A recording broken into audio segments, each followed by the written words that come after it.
our brunch for today. Atong breakfast slash lunch. Atong first meal, atong donut.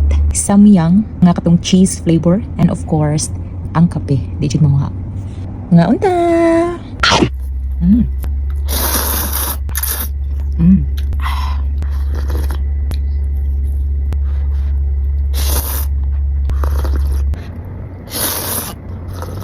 Last bowl.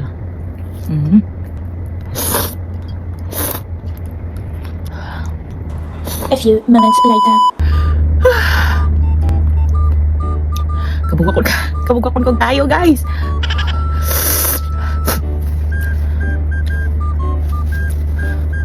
Lain oy.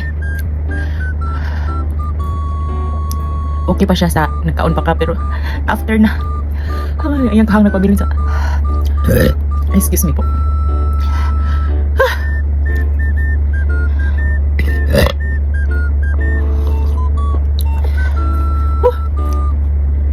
Parisa pa siya kape.